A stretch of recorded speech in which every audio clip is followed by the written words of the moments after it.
Well,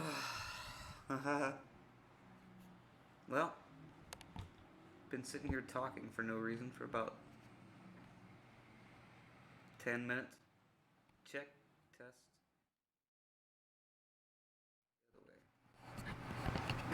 Check, test.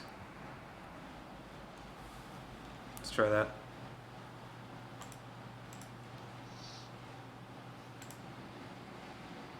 10 minutes. 10 minutes. Check, Check. test.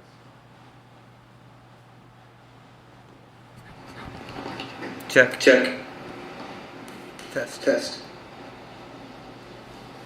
Let's try that. Let's try that.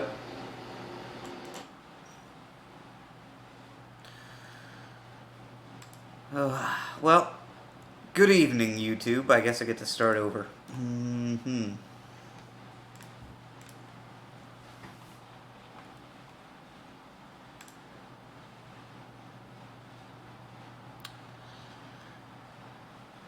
Okay, so let's go back.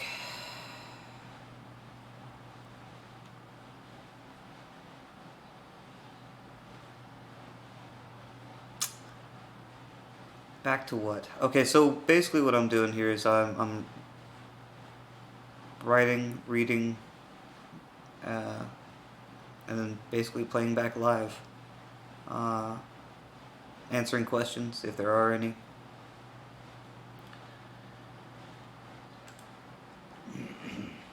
So I'm just reading back some of the stuff that I've written. Poorly.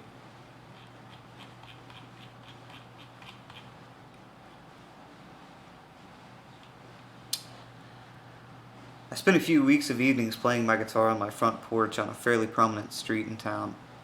I found a few jam groups until I found one that seemed to marry up with my interests at the time. I wasn't overly social, but plenty ambitious, probably beyond my ability to accommodate. We pulled together a few things that felt like small accomplishments, but during the time, I was approached by an interesting fellow who was running an online publication for local events and interests. He was an odd sort of person in that he would stammer quite a bit between words when speaking. When he would go into a sentence, his eyes would roll upward and then close completely. He had medium length, blonde, curly hair, tiny, squinty eyes, obscured by narrow, rectangular, thick glasses. He was intelligent, of that I was sure, just very socially quirky. Alan Severn was his name. He said he was looking for someone to write music section for his journal. Mostly just looking for someone to collect schedules of live events, local establishments. Maybe write an article or a review here or there, and I'll pay you. The obvious answer was yes, and he offered to make arrangements for me to get into any of the venue shows for free, provided I was doing some kind of press coverage. Are you any good with computers? Can you code HTML? It doesn't matter. From what I remember of the conversation, it had been at a bar with a live band, so the environment was loud, and the conversation mostly shouted over the roar. He provided me with a camera to shoot video when possible. This filled me with a very hopeful feeling about all the things I was trying to accomplish, but also provided with me many opportunities to drink in excess. I was the perfect excuse to be at the venues and bars every weekend, and often during the week. Eventually, this new lifestyle of mine became problematic for the band I was playing with. At least that's the way that they'd say it in their phone call. I had since become frustrated with their lack of ability to move forward outside of their rehearsal space. I'd been spending some time playing open mic nights and singing karaoke alone, and had gotten tired of hearing, "We're not ready." I started missing practice or leaving earlier to go to shows for journalistic purposes, and they had caught wind. We ended things there. I tried to be as calm about it as possible, but have pretty much since only gotten a cold shoulder, so bridges were burned, it seems.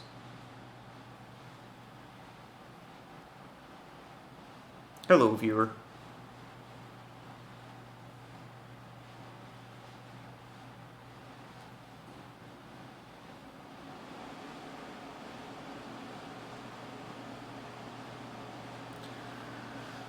I was curious about whether trying to do this live would bring in any additional viewers than what I usually get, but I don't know that it's going to. I can just keep going and see what happens.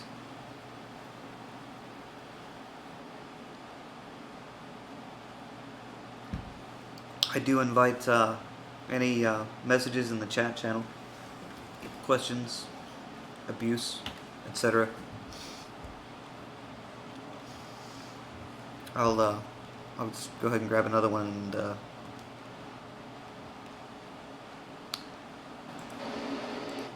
move on. Do invite in the chat channel.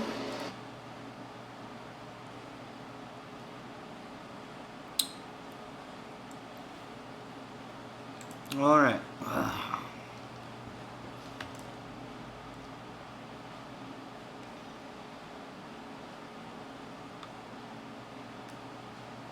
Might as well just keep reading, right?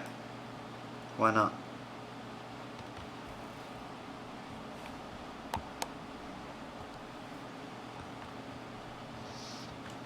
After a cheeky remark at O'Halloran about taking wine naps all week, I was getting toward the end of the day, and Sean had been teasing me with his girlfriend at Paraguay about spending all of my time at work smoking out back. She was working some humanitarian project that was largely a waste of time. I had told her so on many occasions. After ending the call, he proceeded to admit that he had been napping a bit too much, a bit too early, and it was affecting his sleep schedule. I tried to avoid the inevitable, uncomfortable conversation to follow as much as possible, of course. My efforts were fruitless. I'm not comfortable being sentimental. He proceeded to gush until he was called away.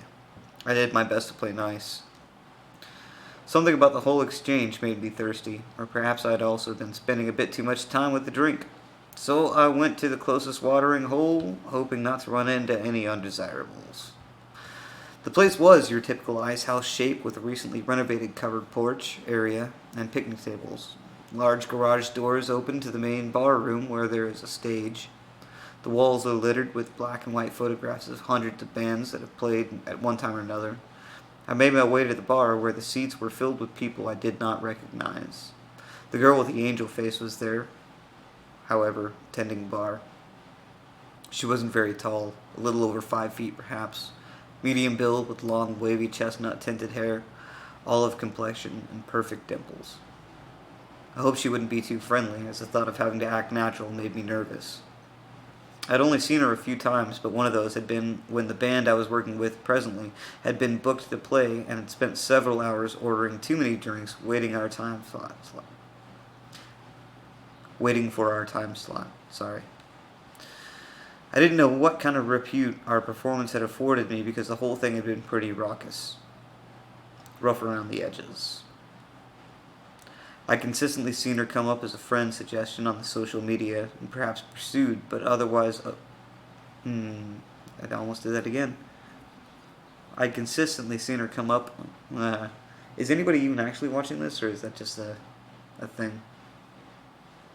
Maybe. Maybe they just don't have their sound on, I don't know.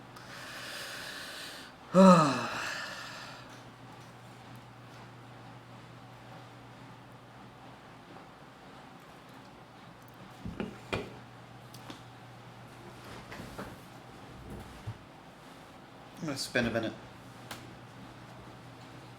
It's been a disaster already, right?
I'd seen her. Excuse me.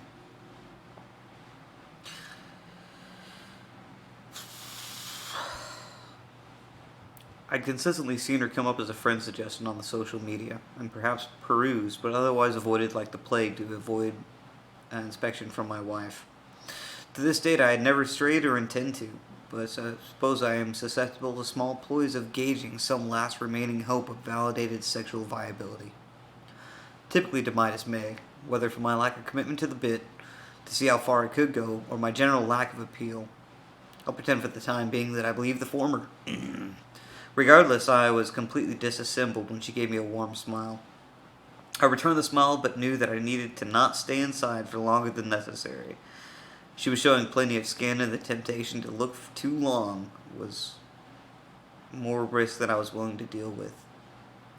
I ordered my drink and went outside to smoke and hide.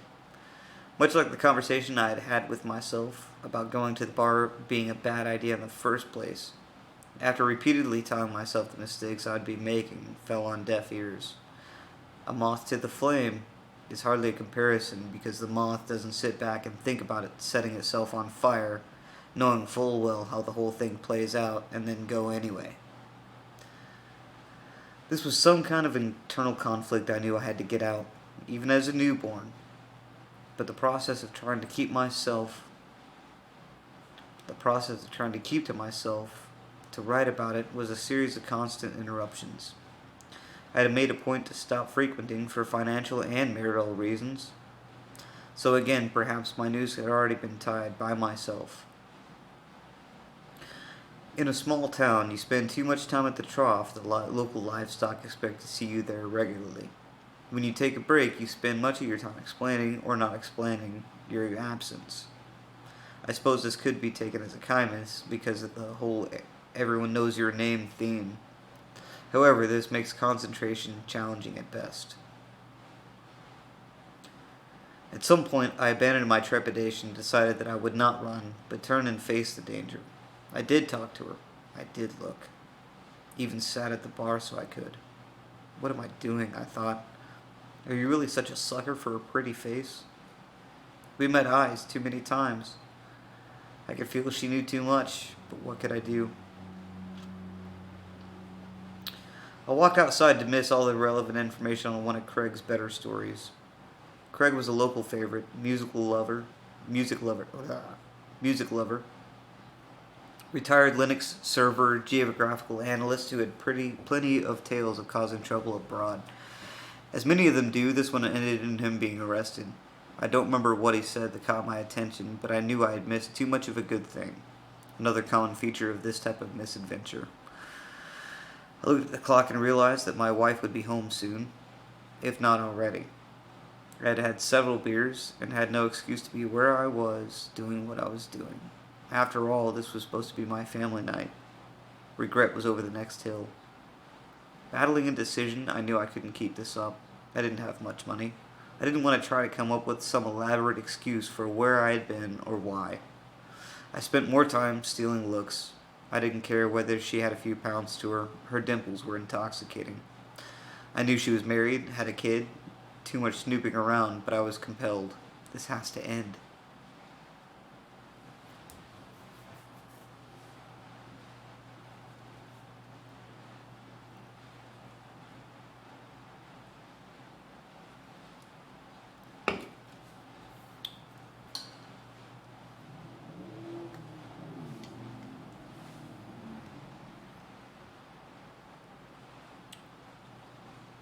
For some reason, whenever you're misbehaving, there's always some coincidental event that keeps you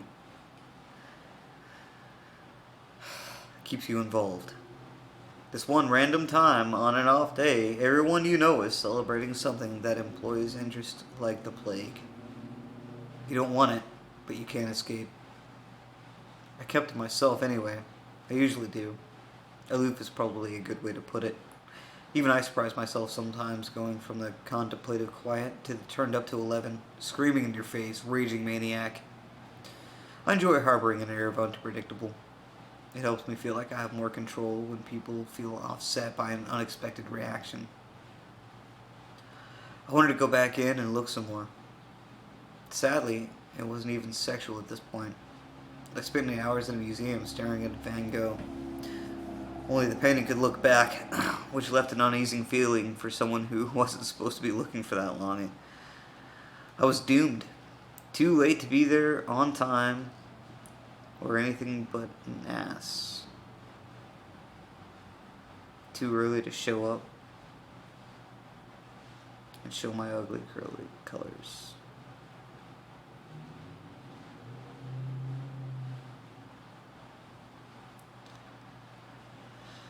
As I contemplated these things, I was staring at the back of a woman who had several years earlier practically asked me out on a date. I was already married then, so obviously any positive response would have been out of the question. I told her then I'd love to, but I don't think my wife would be too keen. That was the end of that. When that happened, I had a drummer I was playing with who said, when I told him about the encounter, "You'll catch your death from that woman." Obviously I didn't, because I wouldn't. He, however, did catch his death, though it wasn't from her. I continued smoking, writing, drinking, and looking. Everything I knew I shouldn't do. Why? Fuck off.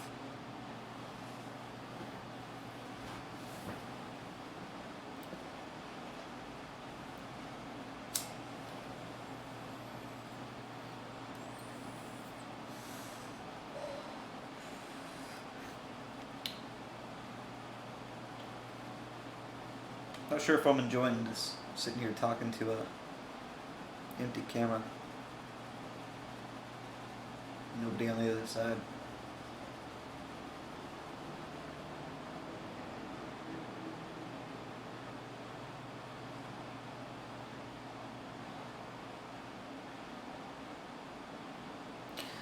Oh well.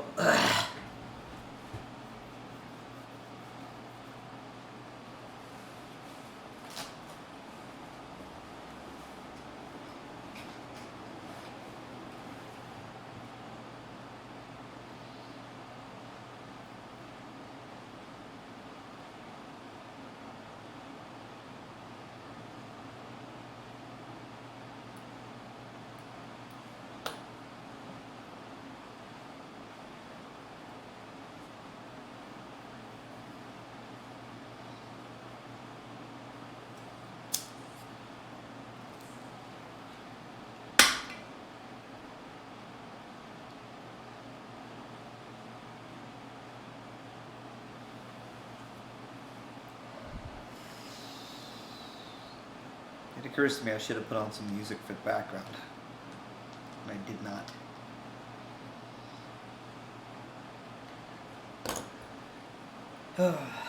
That's okay, I made plenty of mistakes I didn't expect to.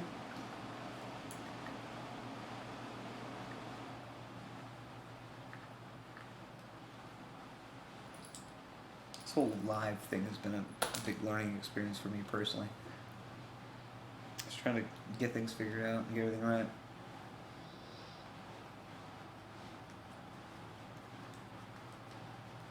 Now I'm doing all this stuff new, man. Editing video, writing.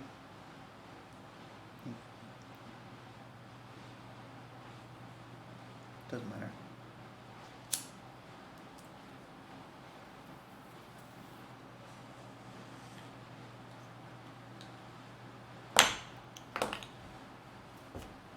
This is me.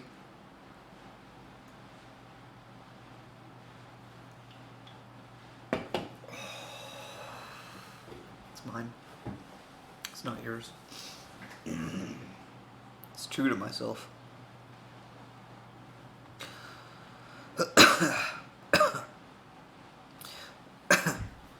Someone had brought their dog in the hopes that someone else would entertain it. The dog cycled through the patrons, getting little return from any until no one was interested. It was a bit depressing, but perhaps indicative of life. It can't be the dumb dog constantly seeking attention until you get tiring. You can, but not recommended. I knew her name, but knew that if confronted I would pretend I didn't. Jesus help me. 2 hours later, I'm still talking to her. connecting. I found out that she is no longer together with her husband. Not the kind of thing I needed to know right now. I should have left. Now, someone has called out her name, and I have no excuse not to know. My boss told her she was gorgeous. I agreed, but tried to play it off as a married man who isn't blind. I don't know how it helped, or if it helped. I need to stop looking. Her midriff was wide open, exposed, not tight, but desirable nonetheless. I had asked her where she was from. In a small tourist town like this, you come to expect that most folks have transplanted themselves from somewhere more busy. Terlingua, she'd said, which surprised me, because I'd never seen anything remotely attractive or under 40 crawl out of that rotten place. Are you going to school there? Or here? Are you going to school here? Sorry, there is no school, I'm telling you. I questioned further. Aside from tourism, one of the other largest attractions in the area would have been the state university, and she was about the right age to come off as a student. No, but I'm taking a training course to become a personal trainer. It's not going so well. Looking back, I should have inquired as to what she meant by that, but whether for cause of distraction or the pace getting onto me, maybe just following some other instinct, the question went unasked and unanswered. 4 hours later. Oh, Jesus. I know I should have been gone, but still I clung to what? I have no idea. I lost the privilege of being able to pretend I didn't know her name, most likely because everyone I knew there used it to get her attention. Too many good conversations, too much familiarity. I needed her to be repulsive so I could let go. That wasn't in the cards. And so it went. It shouldn't have. But it did anyway. Fueled by mania. 12 o'clock was the last hour I recall seeing before I finally made my exit. I had already closed my tab twice, but kept returning for more. I wonder why. O'Halloran had shown back up on location a few times. At least he had the sense to leave, even if it was only to come back. He either had more balls than I did, less to lose, or too much to drink, because he did not have the same reservations I did about telling her he thought she was beautiful. So he did, as well as write his phone number down for her. I tried to play the whole situation off, but somehow ended up telling her that I agreed with him. What was I doing? I don't know if I said anything else as foolishly candid as that, but at some point she made the observation that we had not formally met. Oh, Jesus Christ. She reached out a hand for shaking and pronounced her name eloquently. Anastasia. I was doomed. No excuses now, I thought. She wants you to know her name. Worse, she wants to know yours. I can only hope my outward reaction betrayed nothing of my contemplations. I say that because, as fascinated as I was, there were no intentions included. I wonder how much I've read into this. Is it all in my head? Did she tell me she was going through a divorce on purpose? Did we really make eye contact for that long before either of us looked away? I must be ill. Dear God, it's past midnight. I haven't even told my wife I wouldn't be home. I just didn't show up. It's not the first time, and I wish I could say I knew it would be the last. I suppose that's some of the trouble that comes along with a mix of wandering spirit and homebody wrapped in the same package.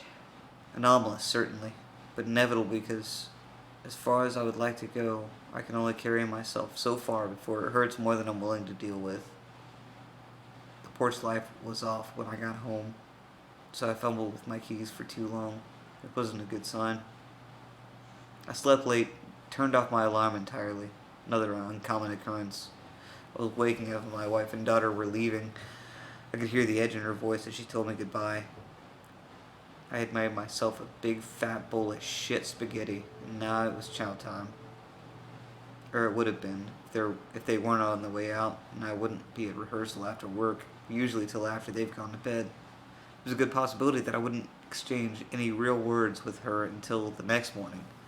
Maybe if I can keep my head down, resist the urge to cause further infraction, besides business as usual, maybe this will all blow over. That chance, I thought. This one I'm sure will loom over me through at least the weekend. That may be too optimistic. After catching up with O'Halloran, exchanging a few what the fuck happened last nights, Mike and Charles from the neighboring cable company came by the office to hear tales of our escapades before preparing to go to a job site. They assured us that there is a special place in hell waiting for us. After they headed out, I spent most of the day mourning, pacing between regret, guilt, and the unsettling notion that I didn't feel guilty or regretful enough. Not that I thought I was going to get away with anything, but an impending air of certainty that I shouldn't. As much as I wanted to shrug the whole thing off, I knew that would be the added insult to my wife's injury. Not very fair. Not that I was winning any contests, as things were.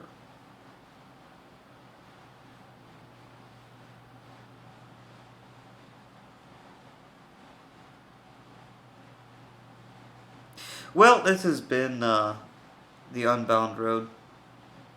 Doing a little bit of reading. Not so much writing. This one's a little bit old. And not so much Q&A, but maybe next time.